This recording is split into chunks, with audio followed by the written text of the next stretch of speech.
Olá, você que está conosco na nossa mentoria Bisurada, dando continuidade à nossa aula de processo administrativo, estudo da Lei 9784. Quero estar falando um pouquinho com você sobre a comunicação dos atos, sobre a intimação daquele interessado que faz parte de um processo administrativo. Vocês encontrarão esta parte da intimação dos atos a partir do artigo 26 da Lei 9784. Deste artigo 26, nós vamos ter um ponto que é muito importante, que é o prazo para a intimação dos atos processuais. Né? Nós estamos aqui fazendo uma marcação explicada dos principais dispositivos. Você precisa marcar a Lei 9784, você precisa ter alguns dispositivos marcados. Depois nós vamos marcar lá a Lei de Introdução às Normas ao Direito Brasileiro. Sim, nós temos alguns dispositivos para marcar sobre a Lei de Introdução às Normas ao Direito Brasileiro e quero que vocês marquem aí, se desloquem até o artigo 26 da Lei 9784 e você verá comigo o seguinte, ó, o órgão competente, aquele que está conduzindo o processo administrativo, ó, perante o qual tramita o processo administrativo, determinará a intimação do interessado para a ciência de decisão ou a efetivação de diligências. Então, o interessado do processo, ele tem que ser cientificado de todas as diligências que estão sendo feitas no curso do processo. Então, geralmente funciona assim um processo administrativo. Nós vamos ter a instauração com a designação da autoridade ou a comissão que vai conduzir aquele processo administrativo. A partir disso, iniciam-se os atos de instrução processual, oitiva de testemunhas, produção de prova pericial, requerimento de documentos a algum órgão público. O interessado, ele tem que ser notificado de que isso vai ocorrer para, se ele quiser acompanhar. Ele tem direito a acompanhar depoimentos de testemunhas, ele tem direito de requerer produção de prova documental, prova pericial. E este prazo mínimo de diligências que ele deve ser notificado, ele é de 3 dias úteis. 3 dias úteis. Então, o interessado no processo, ele sempre terá um prazo mínimo de 3 dias úteis para ser notificado de qualquer produção de provas no curso do processo administrativo, justamente para que ele possa acompanhar, para que ele possa estar formulando quesitos, possa estar formulando perguntas, né? Isso é muito importante. E aí você vai descer lá para o parágrafo 2º. Ele está na tela para vocês, olhem comigo. A intimação observará a antecedência mínima de 3 dias úteis quanto à data de comparecimento. Então, são 3 dias úteis quanto à data de comparecimento, no mínimo, para ele ser notificado e ele poder estar acompanhando. Essa notificação poderá ser substituída, ela poderá ser substituída por ciência no processo. Como assim, ciência no processo? Sim, o indivíduo vai lá e assina o ciente de que vai ocorrer aquele ato no dia e hora marcado. Ou será efetivamente via ofício, né? O encarregado do processo ou a comissão, este processo não tem especificamente, será uma comissão como é o PAD, não, pode ser um único encarregado desse processo aqui, ele vai oficiar o interessado de que aquele ato ocorrerá no dia e hora marcada, né? No dia e hora marcada será ouvido como testemunha o senhor fulano de tal, né? Você querendo poderá comparecer, poderá formular perguntas a essa testemunha. Meios de intimação está no parágrafo 3º e é importante que você saiba, olha só. A intimação pode ser feita então por ciência no processo, por via postal com aviso de recebimento, por telegrama ou outro meio que assegure a certeza da ciência do interessado. Passa um traço simples aqui, pessoal, porque é aqui que se fundamenta, por exemplo, a intimação por WhatsApp, a intimação por rede social. Ela é possível? Sim, e você tem que passar esse traço simples nessa parte que está marcada aqui. Por quê? Outro meio que assegure a certeza. Outro meio que assegure a certeza. Então, havendo, né, a certeza, assegurando-se que há aí a certeza de que o indivíduo recebeu, está valendo. Mas isso tem que ficar claro para você, né? A FGV diz, olha, sendo certo que o indivíduo foi notificado pelo WhatsApp e ele recebeu aquela intimação. Pronto, acabou, tudo certinho, beleza? Olhe comigo o parágrafo 5º, marque ele aí, veja comigo, olha só, as intimações serão nulas quando feitas sem observância das prescrições legais. Mas o comparecimento do administrado supre sua falta ou irregularidade. Marca o parágrafo 4º também, se for alguém desconhecido ou que está em um lugar indefinido, a intimação deve ser feita por publicação oficial. Isso aqui você vai lembrar. E o parágrafo 5º é isso. Olha só, se for feita uma notificação para o indivíduo sem as formalidades legais, ela é nula. Ela é nula, beleza? Agora, se o indivíduo comparecer ao ato, supriu a nulidade. Por quê? Porque a notificação é meio. A partir do momento em que eu notifiquei e ele compareceu, supriu, não tem problema algum. Pessoal, o indivíduo que não comparecer a um ato no processo administrativo, do qual ele foi devidamente intimado, não importa confissão, não importa reconhecimento da verdade, tampouco que ele renunciou a algum direito. Eu quero que vocês passem um marca-texto piscante no artigo 27. Isso já caiu na OAB, tá? Já caiu na OAB e você tem que saber disso. Olhe comigo, ó. O desatendimento da intimação não importa o reconhecimento da verdade dos fatos, nem a renúncia a direito pelo administrado. No prosseguimento do processo, será garantido o direito de ampla defesa ao interessado. O que está dizendo esses dois aqui, que você tem que saber na ponta da língua? Olha só. Primeiro, o indivíduo não compareceu não significa confissão. Não quer dizer que ele reconheceu a verdade dos fatos ou que ele desistiu do direito dele. Não, o processo vai seguir normalmente. Se no meio do processo ele aparecer, ele terá garantido o direito de ampla defesa no curso desse processo, será garantido para ele o direito de ampla defesa do estado em que se encontra. Então, né, se ele apareceu depois do prazo de defesa, problema dele, tá? Agora, ele será garantido, o processo não vai ficar voltando fase, é isso que eu digo, vou voltar a fase para dar defesa dele. Não, ele perdeu, precluiu. Ele não fez uso da sua defesa, então efetivamente precluiu. Agora, né, isso é um ponto importante que você tem que saber. Se ele assumir no curso do processo, ele tem direito à ampla defesa, aquilo que é restar para ele do processo ainda. Ok, pessoal?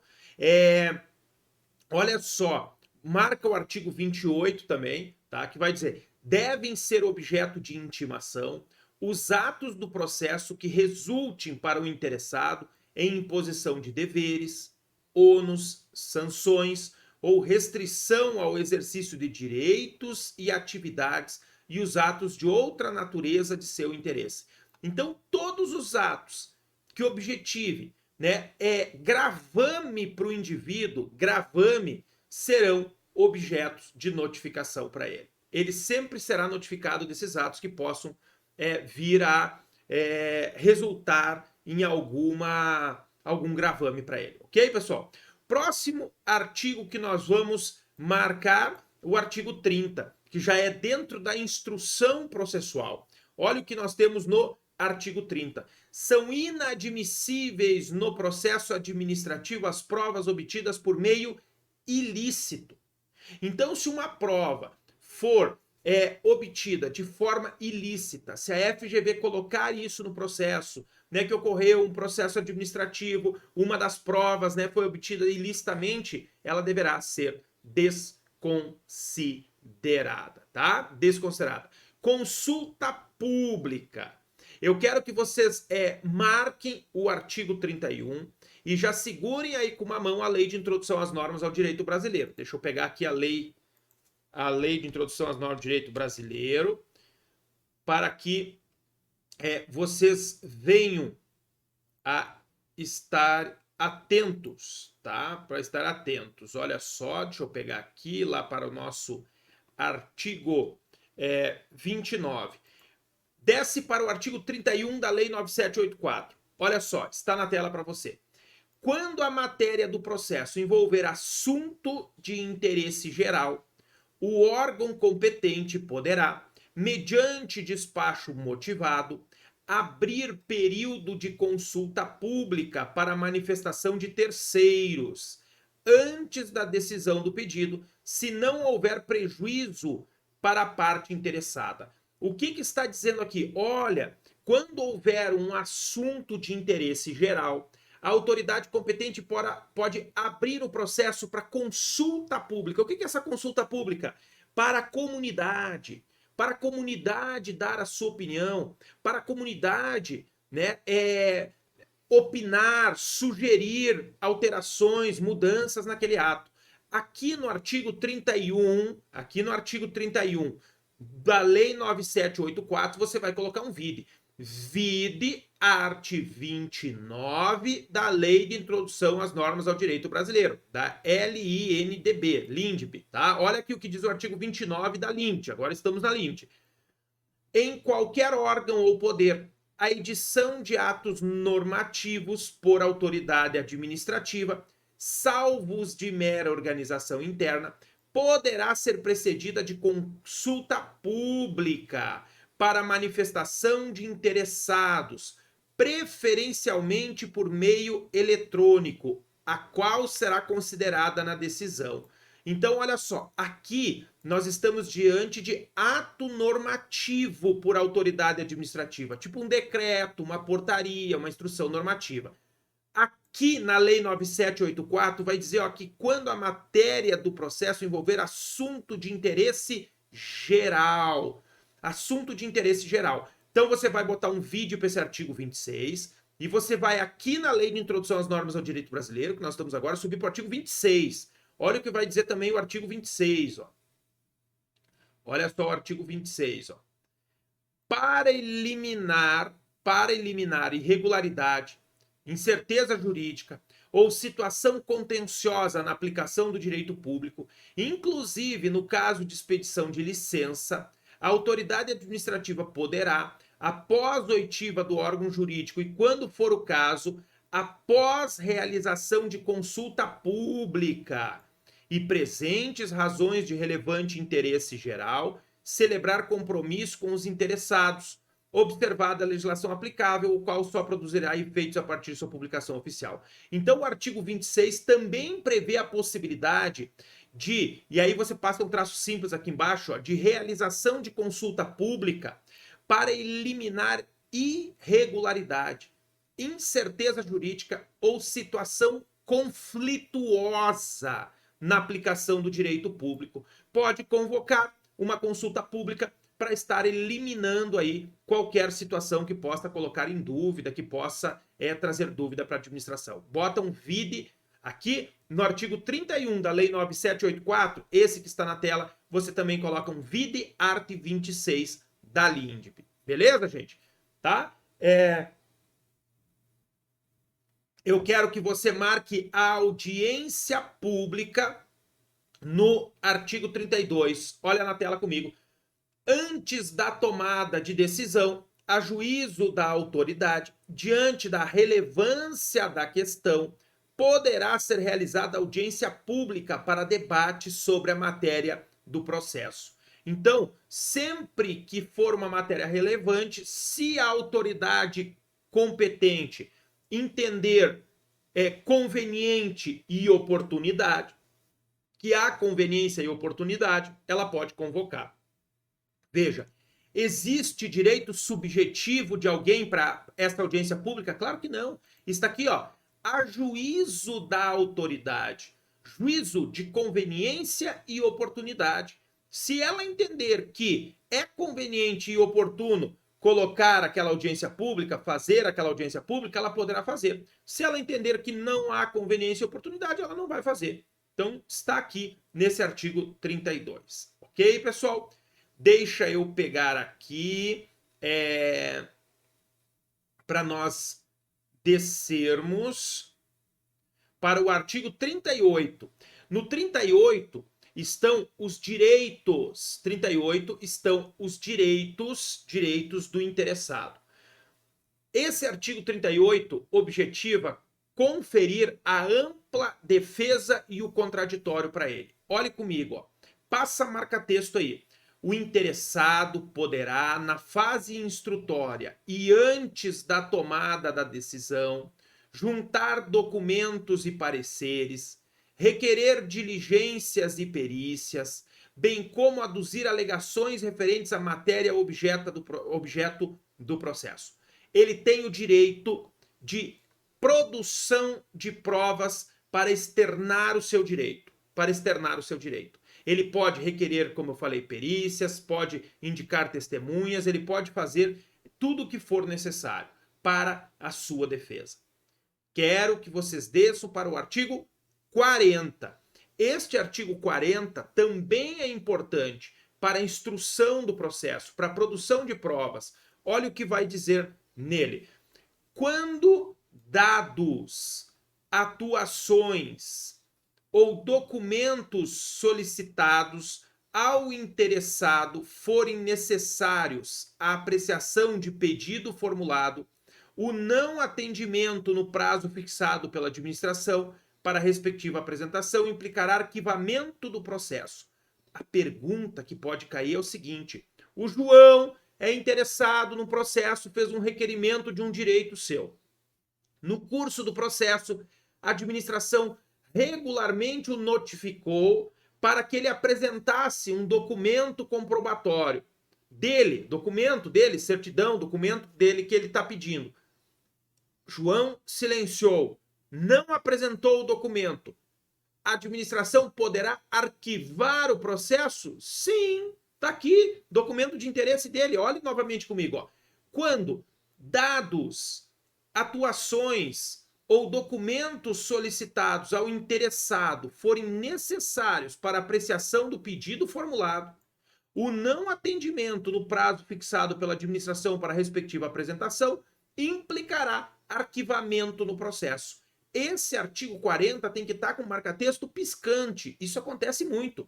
O encarregado do processo, a comissão, ela não é empregado mandatário do interessado. Muitas vezes é ele, o encarregado do processo, que acaba tendo que fazer as coisas para o cara que é o interessado, que vai ter um direito pecuniário concedido, vai ter uma grana, alguma coisa. Porcaria nenhuma. Quem tem que apresentar os documentos solicitados é ele. Não apresentou, arquiva o processo e tchau. Né? É assim que funciona. Então, marca o artigo 40 aqui. Marca mais uma vez, né, o prazo de diligências. Todos os atos processuais devem ser notificados com 3 dias úteis de antecedência para esse interessado. Você vai fundamentar com base no artigo 41, tá? Com base no artigo 41 e também com base no artigo 26, parágrafo 2º. Artigo 26, parágrafo 2º. Então, você vai fundamentar com base no artigo 41 e no 26, parágrafo 2º. Aqui no 41, você coloca vide art. 26, parágrafo 2º. Ó. Os interessados serão intimados de prova ou diligência ordenada com antecedência mínima de 3 dias úteis, mencionando-se a data, hora e local de realização. Beleza? Gente, parecer. Eu quero que todos parem tudo que estão fazendo, tudo. Fechem janela, porta, tudo que for para vocês olharem este artigo 42 comigo. Esse artigo 42 é um dos mais importantes da Lei 9784, que trata do parecer. Aqui nós teremos os reflexos do parecer jurídico. E a FGV gosta disso. Ela já cobrou várias vezes em primeira fase, ela já cobrou 2 vezes em segunda fase,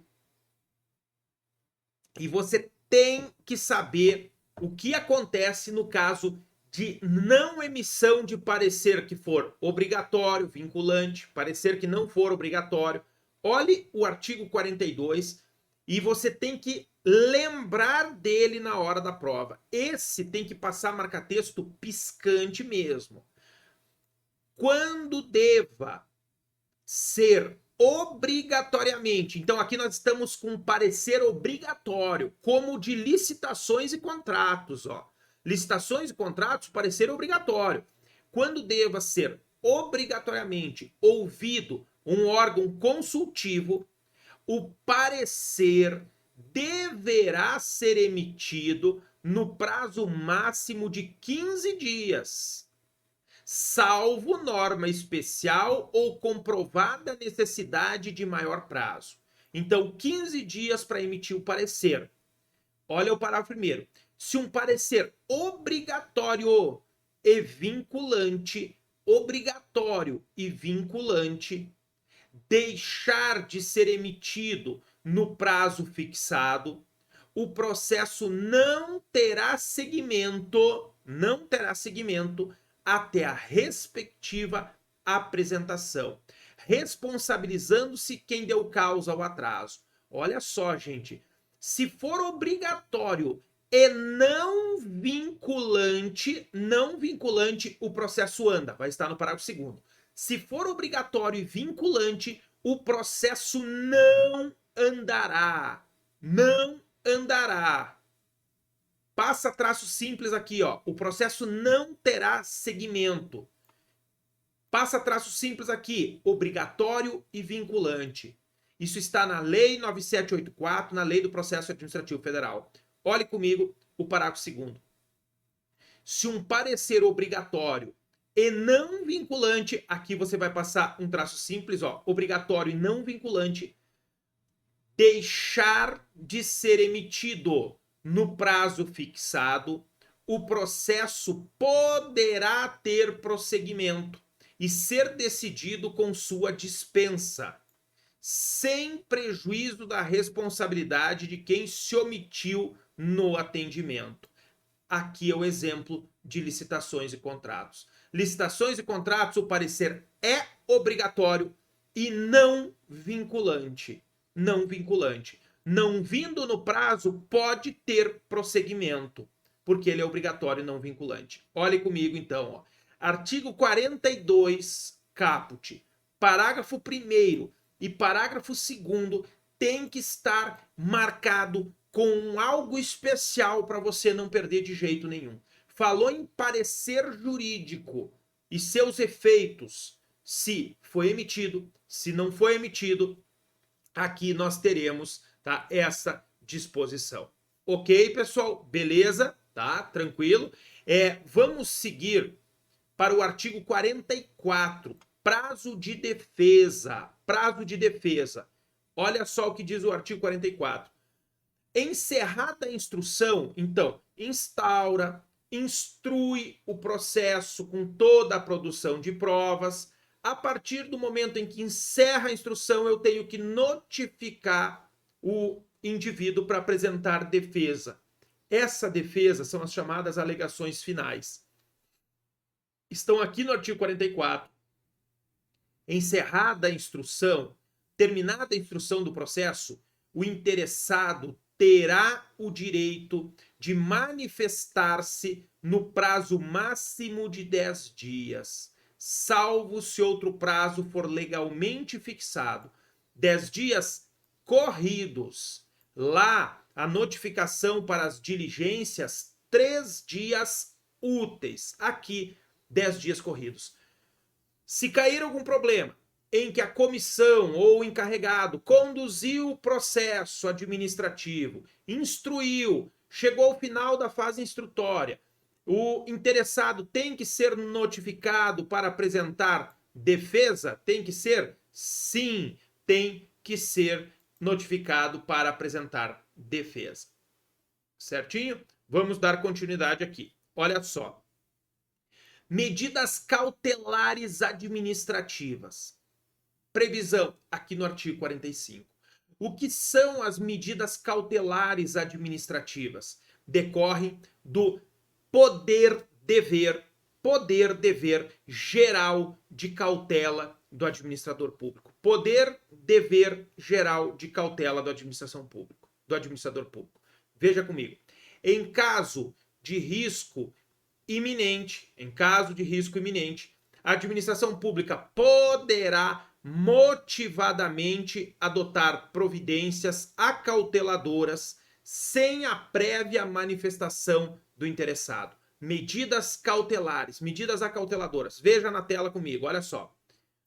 Em caso de risco iminente, esse risco iminente é perigo de dano. Em caso de risco iminente, a administração pública poderá motivadamente adotar providências acauteladoras, sem a prévia manifestação do interessado. São medidas cautelares para evitar um dano, como a suspensão do pagamento de uma verba, se houver fundado risco de dano ao erário, houver a suspensão de determinado direito que tinha sido concedido quando houver dano, perigo de dano para terceiro. Tudo isso está previsto no artigo 45 como medidas acauteladoras, tá? Bom, fez a instrução do processo, apresentou defesa, aquele encarregado, aquela comissão vai elaborar um relatório. Esse relatório, ele vai servir como base para a decisão da autoridade competente. Isso está no artigo 47. Olha comigo, ó. O órgão de instrução que não for competente para emitir a decisão final, ela elaborará relatório indicando o pedido inicial do interessado, o conteúdo das fases do procedimento e formulará proposta de decisão objetivamente justificada, encaminhando o processo para a autoridade competente decidir. Ok? Chegando na autoridade competente para decidir, aí vem, olha aqui, ó, do dever de decidir. Pegue este artigo 48, e esse artigo 49 e passe marca-texto piscante nele. Por quê, gente? Ele é de extrema importância. Olha comigo. A administração tem o dever de explicitamente emitir decisão nos processos administrativos e sobre solicitações ou reclamações em matéria de sua competência. Tem o dever. Guarde o que eu vou dizer para vocês. Isso é doutrina, isso é jurisprudência. O silêncio da administração configura abuso de poder. A omissão no dever de decidir configura abuso de poder. Quando a autoridade administrativa extrapolar o prazo razoável de decisão, e que isso traga prejuízo ao interessado, ela está abusando do seu poder e configura. Nunca esqueça disso. O abuso de poder ocorre por excesso de poder, desvio de poder e omissão. Artigo 48. Marca texto piscante nele. A administração tem o dever de expedir decisão explícita sobre os pedidos formulados. Ela não pode simplesmente deixar de responder. Todos os pedidos formulados têm que ter uma resposta, ainda que negativa. E o artigo 49. Concluída a instrução do processo, concluído o processo administrativo, remetido para a autoridade que tem competência para decidir, a administração tem o prazo de até 30 dias para decidir. 30 dias, salvo prorrogação por igual período expressamente motivada. Então, é possível prorrogar por igual período? Sim, é possível prorrogar por igual período, tá? É possível prorrogar. Agora, esta prorrogação deve ser necessariamente motivada. Quero tratar com vocês rapidamente da decisão coordenada. Se falar nesta palavra, decisão coordenada, está aqui no 49A seguintes. Pessoal, estará presente esse termo da decisão coordenada, tá? O que é essa decisão coordenada? Quando envolver a participação de 3 ou mais setores, órgãos ou entidades poderão ser tomadas mediante decisão coordenada. É quando a decisão vai ser conjunta, uma decisão intersetorial, interministerial, decisória, uma decisão colegiada que vai ser tomada junto, porque pode afetar 3 ou mais setores, 3 ou mais, ó. Olha só, e quando ela vai ser intersetorial, coordenada, quando for justificável pela relevância da matéria e quando houver discordância que prejudique a celeridade do processo administrativo decisório. Havendo uma matéria nesse sentido, poderá ser tomada uma decisão coordenada. É uma alteração recente na lei, significativamente recente, e tudo que tem sobre ela está aqui. Se utilizar na questão esse termo decisão coordenada, você já sabe que estará presente aqui. A decisão coordenada não exclui a responsabilidade originária de cada órgão ou autoridade envolvida, e ela obedecerá aos princípios da legalidade, da eficiência e da transparência, com a utilização, sempre que necessário, da simplificação do procedimento e da concentração das instâncias decisórias. Marca o parágrafo 6º, que vai trazer as questões que não serão objeto de decisão coordenada. Não se aplica a decisão coordenada aos processos administrativos de licitação não, relacionados ao poder sancionador, processos administrativos que gerarão sanções ou em que estejam envolvidos autoridades de poderes distintos. Poder judiciário, poder legislativo, poder executivo. Aí não vai ser objeto de decisão coordenada. Certinho? Gente, é muito importante, né, que nós saibamos essas questões específicas, tá? Essas questões específicas, eu quero que vocês deem uma lida geral na Lei 9784. Você precisa ler essa Lei 9784. Algumas disposições nós voltaremos para ela na nossa aula de atos administrativos, sim, porque sobre competência, delegação, avocação, motivação, revogação, anulação de ato administrativo, tudo isso são questões de atos administrativos que nós vamos revisitar aqui a Lei 9784. Não fuja daí, nós temos na sequência, no nosso próximo bloco, outras questões de processo administrativo para trabalhar, como a questão envolvendo a desistência, os recursos administrativos que estão presentes nessa matéria. Não fuja, eu aguardo vocês na sequência.